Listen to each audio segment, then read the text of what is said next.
My name is John Passfield, and the title of this reading will be Shakespeare and Cleopatra, Video 31, Cleopatra's Moods, Part 1. This is my novel, Shakespeare and Cleopatra, My Life is Not My Own. And here's the summary, as printed on the back cover.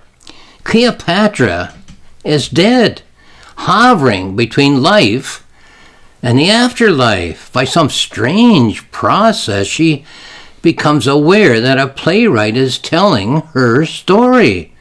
Who is this Shakespeare? What does he know about her? What kind of Cleopatra does he intend to create? He seems to be unaware of her presence, but perhaps if she talks to him as he writes, she can exercise some control over the story of a life that she fears is no longer her own. Now, Shakespeare is sitting in a room and writing. He's writing a play. Cleopatra's in the room, but she isn't sure whether he hears her or even knows she's in the room. But she thinks, well, at least if I talk to him, he might hear me, and he might be influenced by me to write about me in a way that I'd be happy with. Now, she doesn't know what he's writing. A play, yes. But what play? What kind of play? A cruel and vicious play about her? She doesn't know. Now, you and I know what she doesn't know.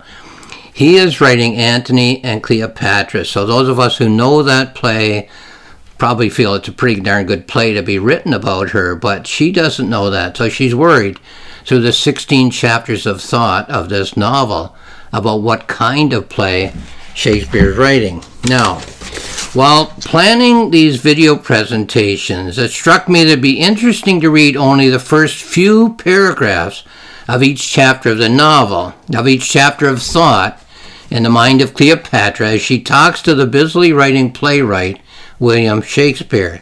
In this video presentation, I'll read from the first 8 of 16 chapters of thought in the mind of Cleopatra. Okay, so we start with chapter 1 of Thought in the Mind of Cleopatra. I'm only going to read the first paragraph to indicate the mood that the whole chapter of thought is based on. I am Cleopatra, Queen of Egypt. I must cling to what I know myself to be. I can barely see my fingers through this mist. And who, pray tell, are you? All I can see are your eyes. Do you know who you are? Well, that's the beginning. She finds herself in a room with Shakespeare. She wonders who he is. So the first chapter is in the mood of wonderment. Why am I here? Where am I? Who are you? What are you up to? And when I realize it's a play about me, what kind of play? Let's go to chapter 2 then. I've gone past it in pages. That's a whole chapter of thought. Here's the beginning of another chapter of thought in her mind. Well, if this is not ridiculous. I can see him, but he cannot see me. When I speak, he doesn't even bat an eye. What is the good? What is the good? Watching a scribbler dip his quill in ink and make squiggly lines on a page? Words that I cannot read over his shoulder, written in a language that I cannot understand. I, who spoke so many languages when I was alive. How to communicate with such a fellow? He does not see me, though I can see myself. If any sap were to flow between us, it would have to take place entirely in our minds. And then she speaks to him, but she doesn't know whether he hears her. I saw you in that tavern with those others. What a crude bunch of scribblers they seemed. Amiable, no doubt, but shallow, as could easily be seen.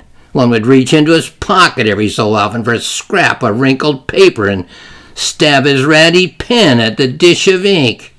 Did you tell them about me? Did you tell them anything at all? What did you say when that greasy one burst out laughing and couldn't stop?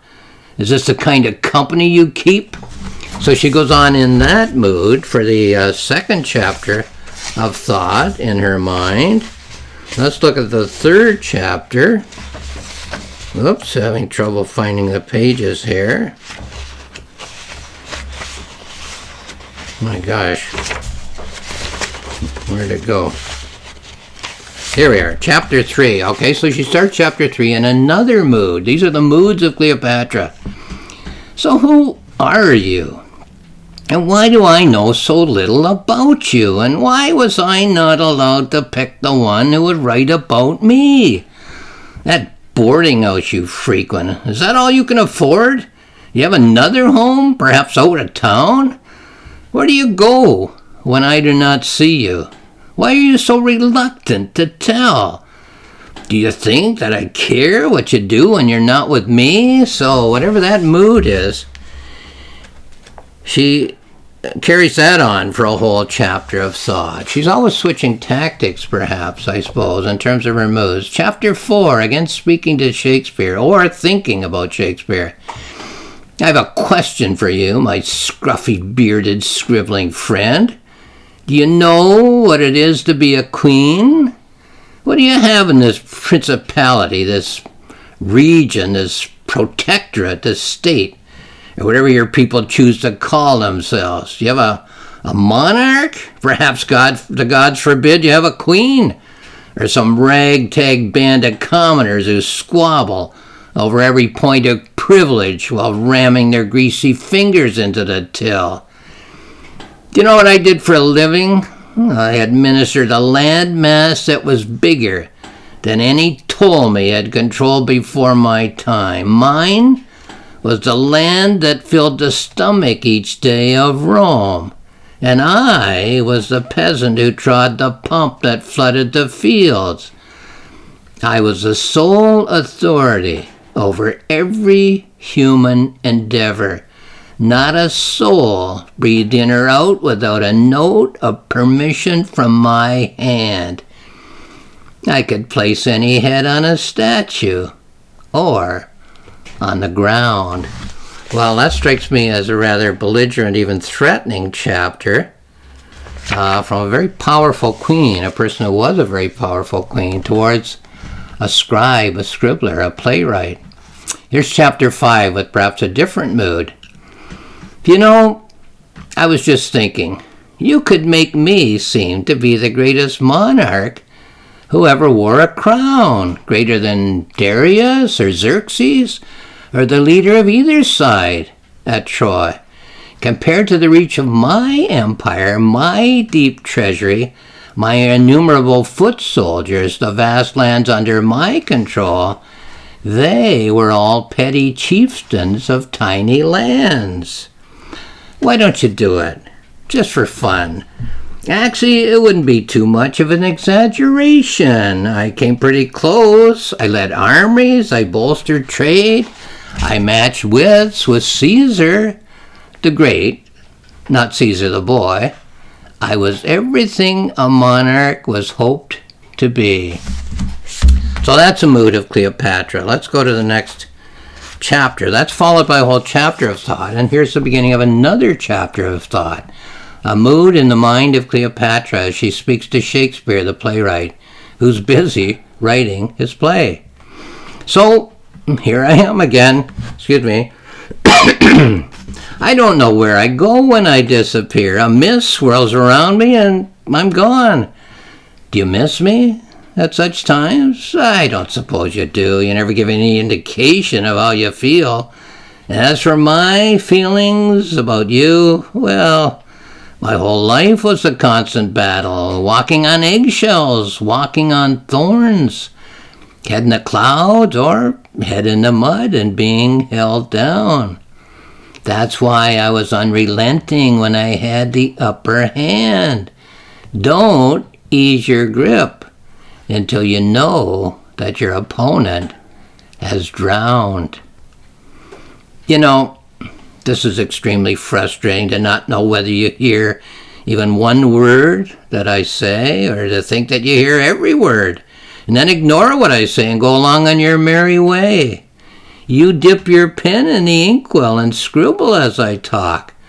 But what percentage of my blood makes up that ink? Are you alone, or do we journey side by side? So that's chapter 6. I'm just going to read 2 more in this video reading, but she changes moods just to see what works and what doesn't.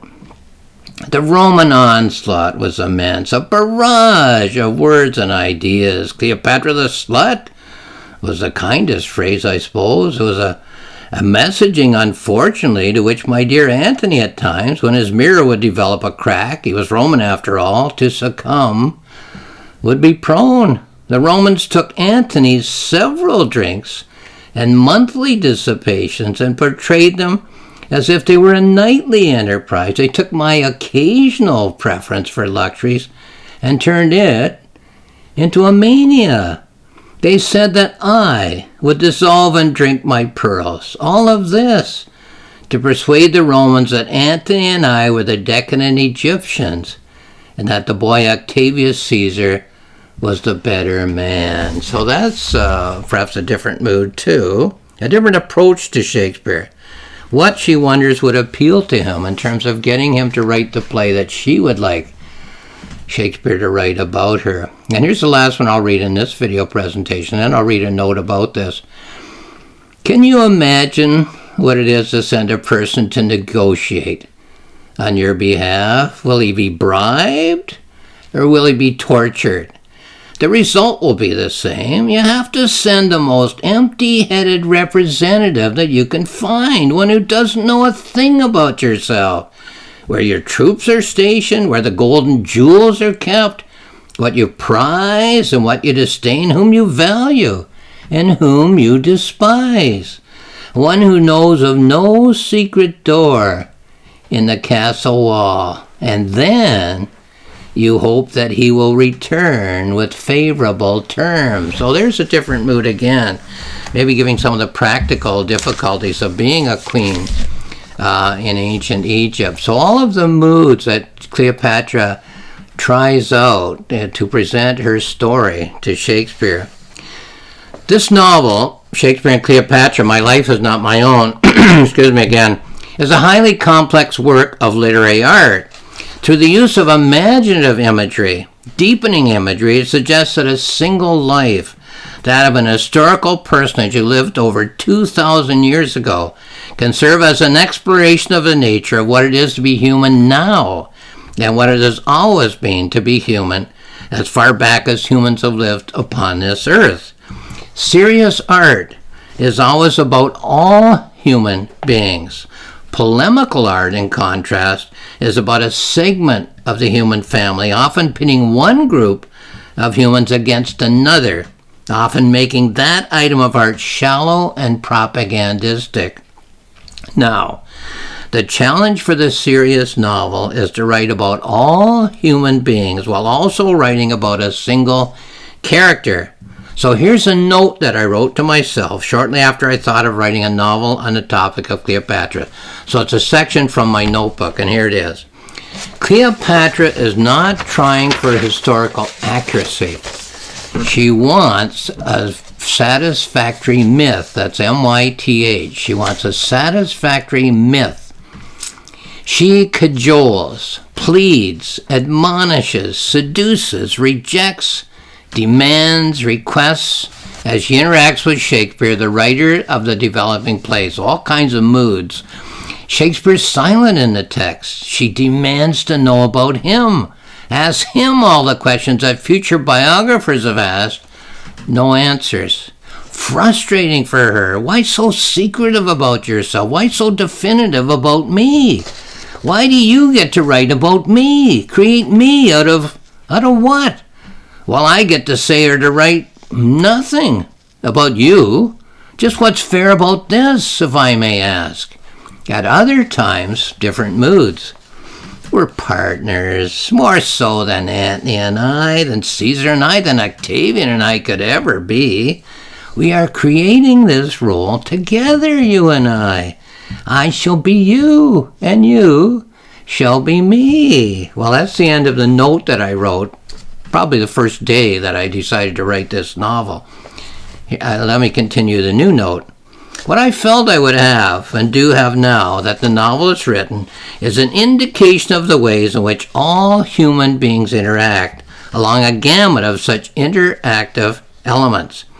Aggression and cooperation, anger, and goodwill, honesty and deception, cooperation and competitions. All these almost opposite moods are very human, and humans have approached one another in all of these moods over time. So all these opposite moods, while still being the story of a single individual and their relationship with another single individual. What makes this situation quite fascinating is, number one, the reader does not know which of the elements in Cleopatra's presentation of herself to Shakespeare are genuine and which ones are meant to be deceptive. And number two, in addition, the reader does not know whether Shakespeare can hear Cleopatra, and if he cannot hear her, whether the moods of Cleopatra are influencing him as he works on his play. The character Shakespeare is both an individual and every human being. The character Cleopatra is both an individual and every human being. The situation and the characters are both individual and indicative of every human interaction, group or individual, since the beginning of time. So here once again is my novel, Shakespeare and Cleopatra. My life is not my own. It's found on Amazon, where there's more information. It's found on my publisher's website, roxmillspress.com. There's more information there.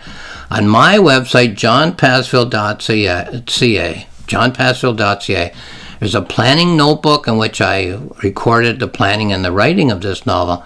And there's a reflective journal in which I have written all kinds of thoughts about all of the topics that such a novel raises in the mind of a writer. So have a look at johnpassfield.ca if you're interested in some background on this novel. And lastly, I'll say thank you for watching this video.